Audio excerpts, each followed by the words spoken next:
Hello, welcome to Croft, this gorgeous circuit set in the middle of God's country, Yorkshire. This is the start-finish straight, and this is the start of the video. As you can probably tell by my face, I am knackered, and we're actually filming this bit last. Of course, you normally only get on the track here for a grid walk or before the start of a race, and as you can see, it's a long way down there, and the cars go very fast, as racing cars do. And one thing about this start-finish straight is 2 years ago, this was put up. Safety fence. Obviously at the start of a race you're not allowed on pit wall, and you shoot out of these. But when I started shooting at Croft, this wasn't here, and honestly when you're on the other side of the pit wall, the floor's about there. So you had a kind of about hip height leaning over, shooting cars coming along for the checkered flag shots like this of Lewis Kent in 2019 when he got his first TCR UK win. And when this came up I thought, God, it's really restrictive. I absolutely cannot imagine it not being here now. It just seems a much safer environment. Am I getting old? Is that what it is? There's nothing really to shoot here apart from the grid stuff. That's just the way it is. But I tell you what, we're going to go down to turn 1 now, which is about 80 minutes ago, and we'll have a wander around.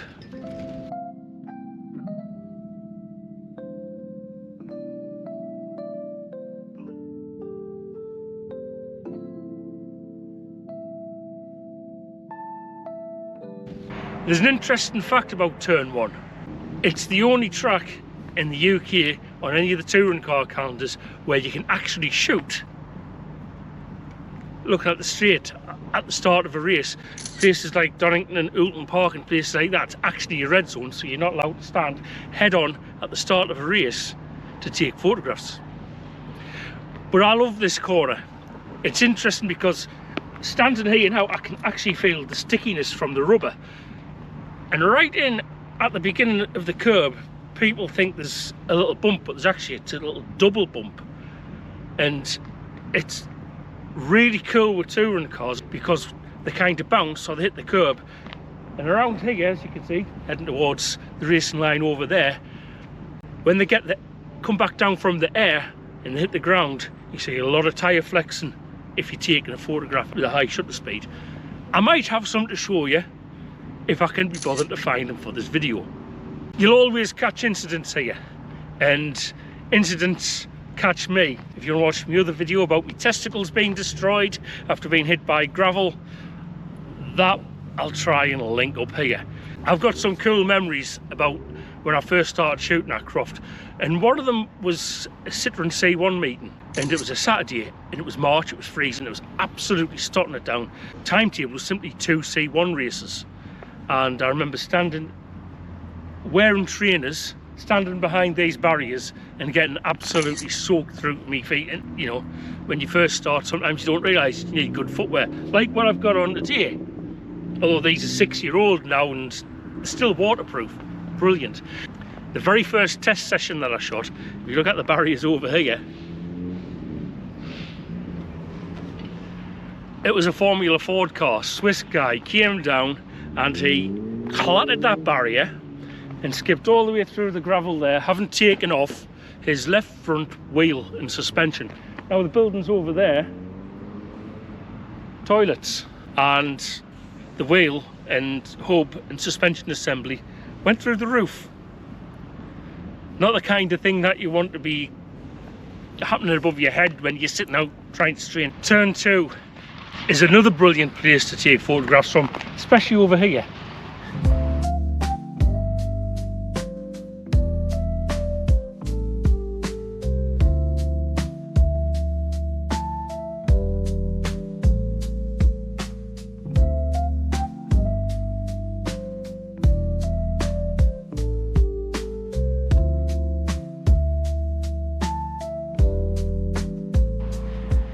The thing about shooting over there is it's really, really thin, the walk between the barrier and the fence. It's not like you got loads of space like over there and over there. In fact, Dan Lloyd had a bit of a big, well, not a big crash, but got thumped out into this barrier, and you kind of think, I don't want to stand behind there. Sometimes it can be a bit scary. I usually use it for transit. I don't actually usually shoot there, apart from maybe at the marshal's post, and I'll move further along. But it's really cool all the way around turn 2. And this curb in particular, on the exit with touring cars, when you see them heading up that way, the photography is brilliant because you can really see the difference between front wheel drive cars and rear wheel drive cars, the way that the launch up here. I remember some photos of Dexter Patterson and testing, and he's basically come around here on 3 wheels, but it's not your usual touring car outside rear wheel up. It was the inside front wheel all the way around the corner. He was on 3 wheels. It was absolutely brilliant. In a session, really, obviously when it comes to touring cars or cup racing, you're getting somewhere between 15 minutes and 25 minutes, and you're not going to stand in one place and turn the turn 1, turn 2 through to the chicane at Croft here. You might think there's not much going on, but you can get a surprising amount of angles. And one of the things I like about corners like this is sometimes on some tracks, and Croft's one of them, you don't have much variation on being able to go on both sides of the track to get the right hand and left hand side of the car. But from over here, you really can't get the right hand side of the cars as they're coming through. So if it's a test session where it's very hard to get to the inside, at least you're able to get both sides of the cars. But there's a lot going on, and these banks can become quite muddy, quite slippy. And I don't mean the big spectator one, I mean the ones on the other side of the barriers here. And yes, I have slid down them, and honestly, it looked like I'd been working down the sewer. I was that covered in clots. And the camera was a complete state. But that day, it wasn't my camera, so it wasn't a problem, was it?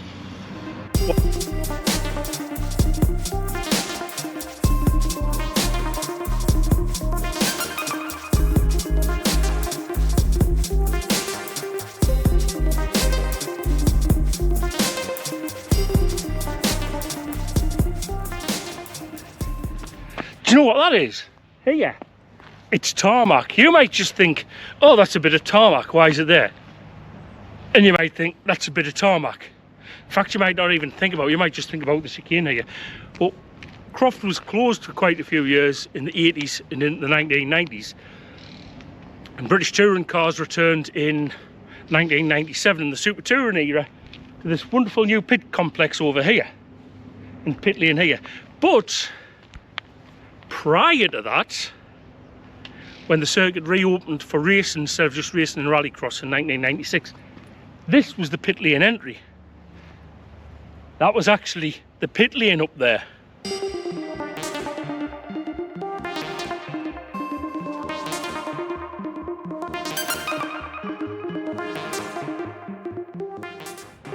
And the start tower straight here was actually where they'd grid up and start the races.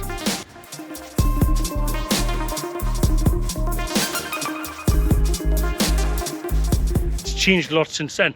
When we get round to Sunny, I'll explain where the other part of the track was different as well. The chicane over here on the public side, I think you get better shots there than you do down here. You've got a little bit of elevation. You could do it along here on the bank, but you'll slip. And when you're built like me, it really does become a problem because you're just going to get wedged in behind the barriers. This is one or two places on the track where it is actually great to get photos if you're down here of the cars undergoing quick direction changes. The others, Jim Clark S's, which is a lot faster than this. But here, if the cars aren't hitting the tyre barrier there that Tim Harvey's not a fan of, get some air on the left hand side. You get some air on the right hand side. Come on, let's have a look. Let's have a look at these curbs. Just to give you a bit of an idea of how deep they actually are. Look at that.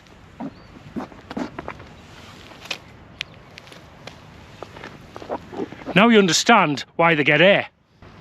We've seen some interesting moments over the years of cars a little bit losing it as they're coming out. Like Tom Oliphant in, I think it was 2021 or 2022, over the curbs there, absolutely ruptured his axle, wasn't very happy. The TCR race here last year, Brad Hutchison in a Gen 1 car came out of here absolutely ragging it in a reverse grid lead when the grid was more than 20 cars through here, and he absolutely spun it. And you know what the problem is for me? I was up there shooting it, and I had my camera on manual focus, so the entire thing was out of focus. I was absolutely gutted. But yeah, we're on to one of the fastest and most interesting parts of the track now, the Tower Straight. But the interesting thing about it is, if you're a trackside pro photographer, there's absolutely 0 point taking photographs down here because it's just side-on cars going quick. But we're going to walk down it a lot slower than a racing car would go down it, but on this video it'll be in less time.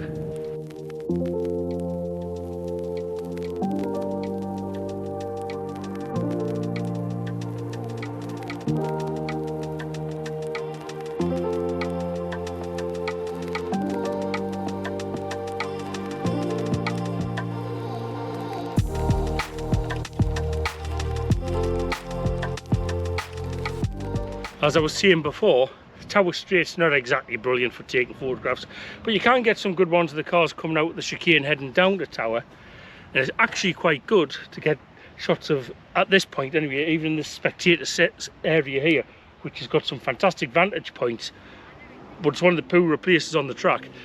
But when you're going down to the braking area down there, it's great catching the rear of the cars on the first couple of laps, especially with the lights coming on. If it's wet weather as well, and you're seeing that the lights coming through the spray and they're banging the living daylights out of each other as they turn into the tower, because there's a bump that we're going to go and see where when touring cars brake, they go over, and when they come down, it's quite an aggressive bump.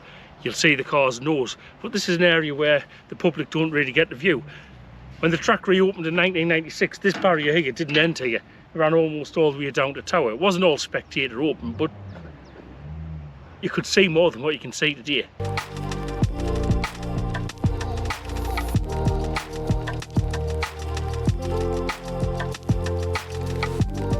Yeah, that's a fantastic view down there.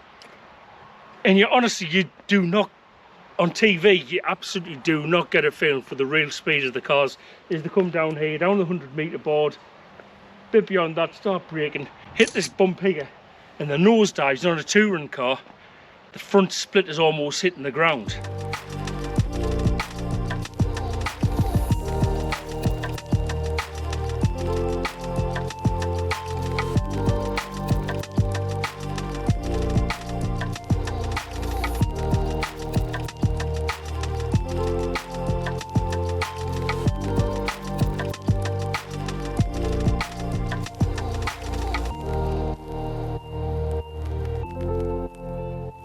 It's a pretty violent and visceral corner. Obviously cars will go around and they'll get the right rear for the front wheel drive up in the air. And if you're standing over here at tower and taking a photo with a low shutter speed, it's great to get the offices and the garages and the tower in the background. It's one of my favourite shots, and it's standing just behind you, but I'm not going to give away that secret just yet. I'll do that in a moment. The thing about tower is, to get here on a race day, especially now when it's been wet, is you've got to walk behind all these trees. I've got a bit of footage that I'll show you, and it's not as bad as what you think, but really, honestly, when you're walking down there, it's proper cloddy. If you're not from the northeast, then that means like quagmire, muddy, up to your ankles, deep, crappy crap. It's an absolute nightmare getting down here, but it's worth it. These bushes here, that you can see just over here, used to be a little bit lower and used to go a little bit further, and you would get some brilliant shots from behind of cars as they brake. They're going through there with bushes in the foreground, brake lights sticking out. Again, as I was saying earlier, great on a overcast or wet day. This is one of my absolute favourite places on the track, and you can get some fantastic shots all the way up to the Jim Clark S's. You might not think, but you can see almost all the way. Let's just go over here for a moment. The only other gravel trap on the track. And I've seen some cars launch here. And you know what it is as a photographer? I am this person who, I always hear the crashes. I've said this in other videos. I never catch the crashes, I just hear them. It's like a tunnel vision, these things. You look down it, and the crash happens there or there. Marshall post number 9. Now, if you stand here, at the start of a race, got a beautiful shot of the cars coming out of tower, trying to knock 7 shades out of each other. It's a wonderful place, but I don't come here very often. It's an absolute pain in the backside to get to on a race weekend, especially when there's a short amount of time between races, because you've got to get from there to here, which is a no man's land. And when you're behind here, there's some fantastic shots, but some difficult terrain.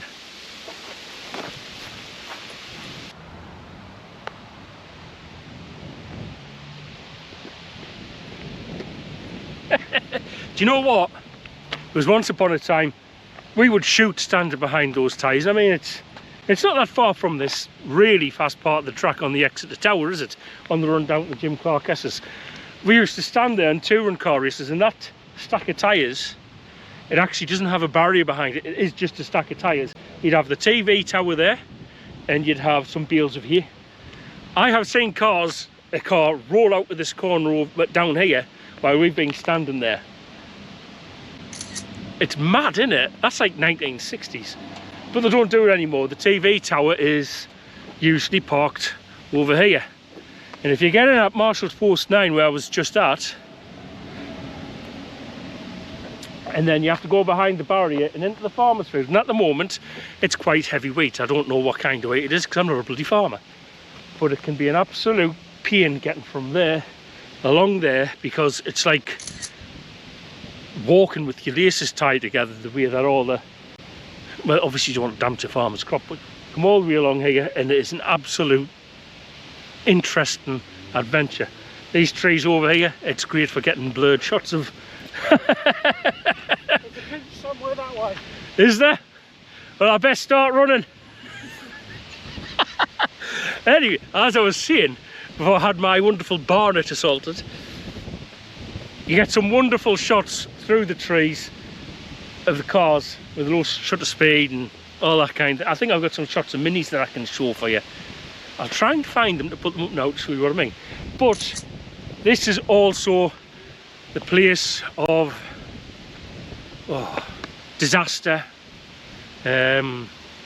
heartbreak and expensiveness, because in the 2023 British Touring Car Championship Race 2 here, I got all the way along to the end here and my other camera body locked up and the blade had smashed.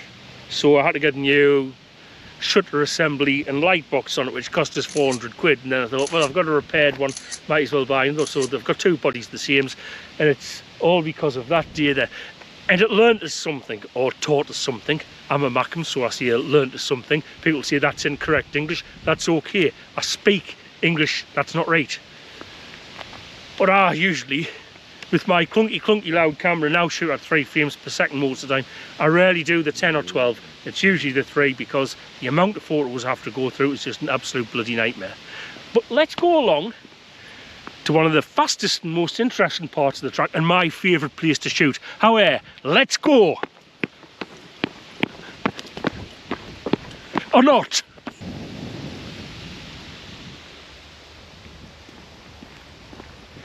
When you stand and look at it like this, it's like, man! It just blows your mind. Cars enter here, cars enter there. Quicker than I see it, cars enter here, cars exit there.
standing here, I'm just absolutely flabbergasted from standard vantage points on the circuit. The same cars go through the Jim Clark S is so quick, and I think, it's that far. They're travelling that far in that little time. God almighty. Like I said, Farmersfield racetrack. Farmersfield racetrack. Yellow stuff, is it corn? Is it wheat? I know not. But I tell you, apparently it's wheat. I've been told it's wheat. Well, it will be wheat. Corn's more of an American thing, isn't it? I don't know, because corn, wheat, it doesn't have legs and a head. So I probably won't eat. I'm sorry if you're a vegan. Actually, I'm not. It's tough. That's what your teeth are for. Eating stuff that's tough. But yeah, you get some fantastic shots again in here. If you duck down, you get the field in front of you. The back of the car's coming through. Absolutely the fastest part of the track. And there's a long walk if you want to go that way. And no, you can't really walk this gap here between races. You've got to go all the way around the other side. But the point's over there. My absolute favourite place to shoot motor racing. Anywhere in the country. Anywhere in the world. Anywhere on this track. I love S's Barcroft Sunny Inn. Let's go and check them out. This is actually quite sharp. It's bloody heavy. Crikey almighty. I tell you what, as I said earlier on about the chicane on the other side of the track, the change of direction here is just absolutely phenomenal. Watch this. It's completely a moment, isn't it? I mean, they absolutely floor it through here. Unless they get it wrong like Bobby Thompson and end up rolling over there, which was horrendous. We've seen it with a few other types of cars. But the thing is, it doesn't matter whether it's a downforce car like Formula 4 car, or a touring car, or a Clubman's MX-5 or something like that. The direction change here is absolutely phenomenal. And when they're going for the curb that's just over there, and you think they get a couple of wheels over, standing over there, it seems so wide. But here, the track seems so narrow. It's outstanding. You get the best shots in the world over here.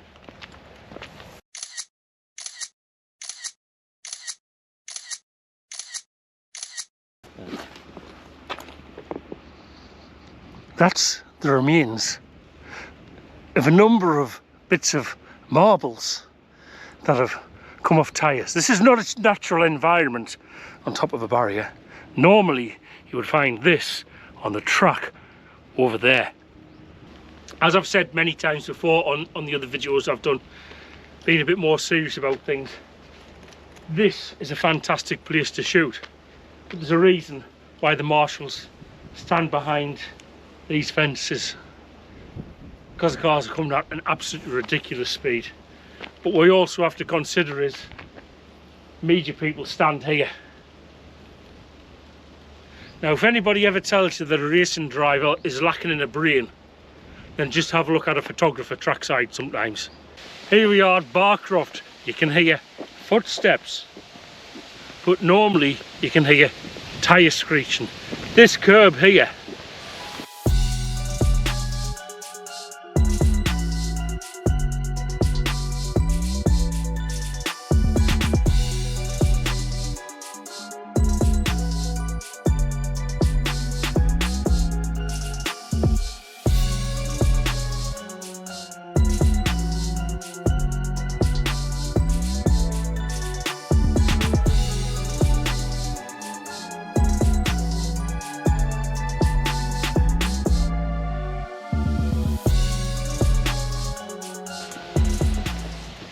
you'll often see the left wheel of a car here and the right tyre out here.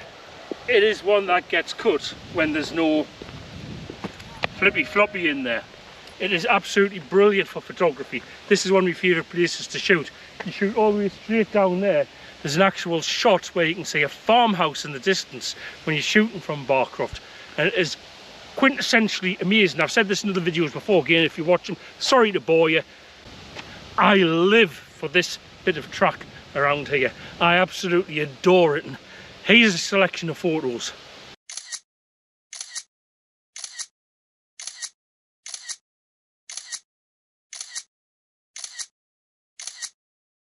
Behold my survived them. The land that I own, I wish I did, like, but this box here, it's very loud compared to being out there, so my voice will be reverberating around this fantastic. It used to be an old commentary box apparently. It was standing above a Marshall post, and I love shooting over there all the way into sunny Inn, and it's just an absolutely fantastic. This is just a brilliant place to shoot from, whether you're upstairs or downstairs. When I'm upstairs, yeah man, you just feel like you own the place. And this is one of those places where you can be a little bit snooty and say, well, you know, I'm accredited. This is the one time where it's kind of like, I feel special for what I worked for to get here. But there's a lot more to walk through when you want to get back. Let's have a look downstairs. These stairs.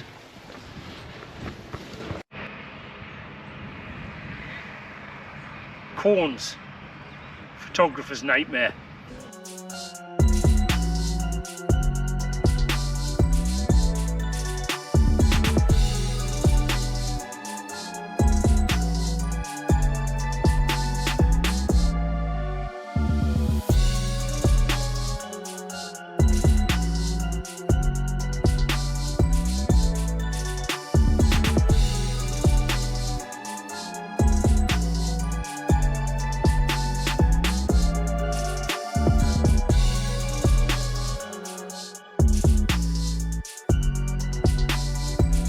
I'm not actually on the track here, the track's over there. But this tarmac here, and all the way around there, they're heading down there. Like I said earlier on about Croft reopening in 1996 in the start-finish straight, being on the back of the Tower Straight on the other side. The complex around here didn't exist, cars simply came through here, along there, and where the motorhomes and whatnot are down to turn one, they'd go down there with the chicane halfway through.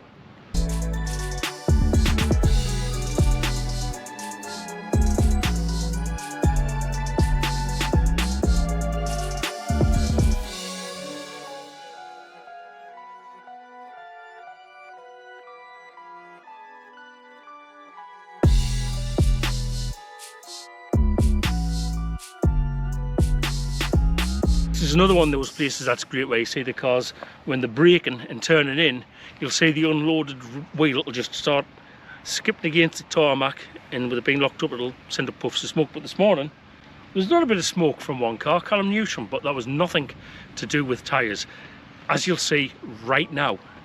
And honestly, sometimes I think I should go to drivers with video or photographs from this angle, because this is a corner where you really see who's pushing it and who isn't. And it's not about the entry, it's often about the exit over there. The curbs, which we're going to go and have a look at in a second, well, let's just suddenly magically appear there. And I'll explain what I mean. Oh, God, I moved here quick, didn't I? This is what I'm talking about. Honestly, the amount of times that I stand behind where this camera is right now and shoot down here, it's great to get the shot. If the car's coming out of the corner and hitting this, but it's painted as a curb, but it's not actually a curb, it's just a flat piece of concrete. But you'll see drivers here with the outside wheel on a fast lap. You'll see others here. Now, I'm no racing driver, but I would certainly think, because the cars that go to the top of the times are usually over here, and the cars at the back of the grid are usually over here, you see it in almost every corner. I don't think onboard footage actually, or sometimes doesn't do enough for these drivers to learn where they can pinch a few extra hundreds or thousands. But it's a corner like this where, looking from the outside, it's completely utterly noticeable. But it makes for some great photos as well, and it also makes for some scary moments for photographers over there when the cars come out sunny out and aren't quite in control of themselves.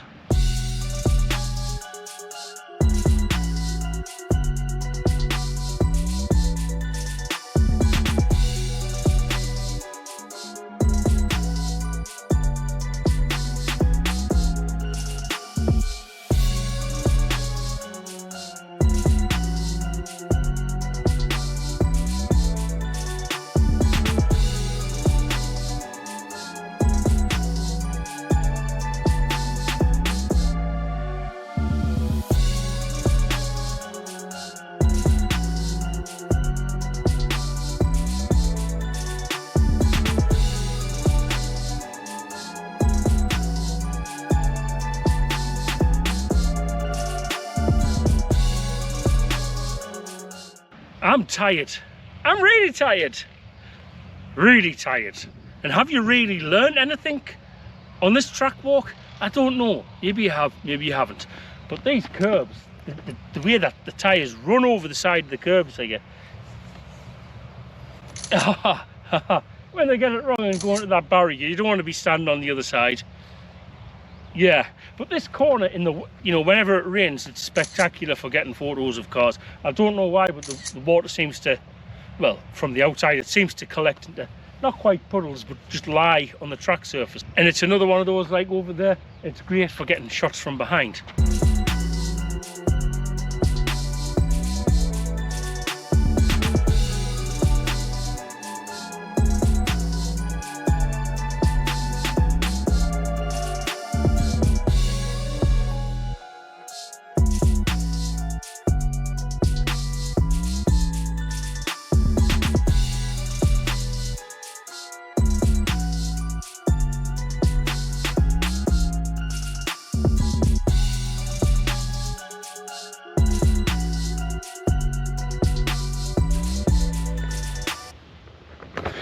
Yeah, the interesting thing here is you get some brilliant wide angle shots as the cars kind of hit on this bit of track here and again kick a wheel up, but it's over there. That's the interesting place. I love shooting from the inside, I really do, especially at the complex here where you can see cars coming all the way down the back straight, round into the final corner where they're braking and jostling for position, and it's just outstanding. On a wet day, it's interesting, and cars don't like to stop on that grass when it's wet. Here's an interesting photo of a Porsche. I'll tell you what, let's have a little competition. Down in the comments, caption that photo.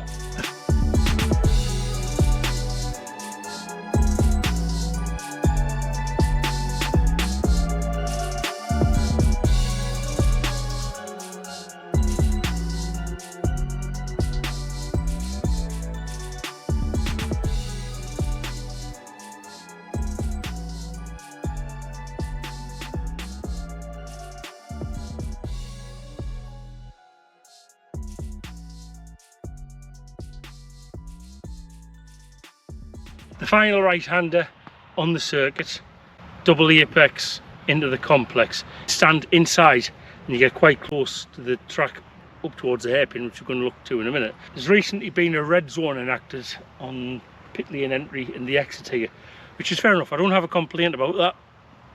It's for our safety. But on a morning, it was a fantastic place to shoot from as the cars came into here. It wasn't quite a golden hour, but you get a really good shot. You wouldn't need a polarizing filter or anything to get shots inside the car. It's just a glorious angle on the morning. And if the red zone gets lifted, then I'll be happy. If not, then you know, you just get on and you find other things to do. As you'll see from some of these shots, touring cars, TCR cars, even super tourers, this is what I mean.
That's the hairpin marshal post. You can shoot from there, but I don't. I've done it before, but as you can see, you can't actually move from out of this zone.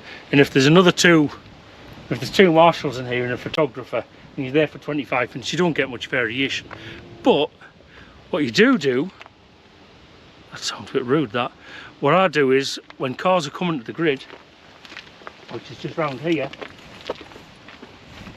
and lining up and they're doing the grid walk, I actually come here, or actually to the outside of the track, and shoot the cars as they're coming along here. And it's a unique angle because it's almost as if you're on track as the cars coming to the grid, and there's nothing back, because we can go obviously where selected guests can't. And it's great whether it's down this side or that side to get some really clean shots and some close-up shots of the cars turning. In fact, it's actually used shots here for some magazine cover images. But over here,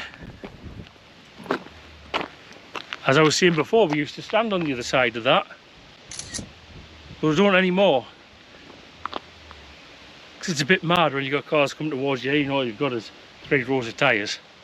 Thankfully nothing ever happened. But we're going to go on to the start-finish straight. Okay then, here we are. That's a lap of Croft. Some of it photography stuff, some of it little bits of information, some of it opinion, some of it love. But I'll tell you what, the intro was filmed just there about 35 seconds ago. Now it's Friday night. What time is it? It's 7:15. I am absolutely pagged. I'm going to go and get something to eat now. Thanks for watching. Like, comment, subscribe, etc, etc. Cheers!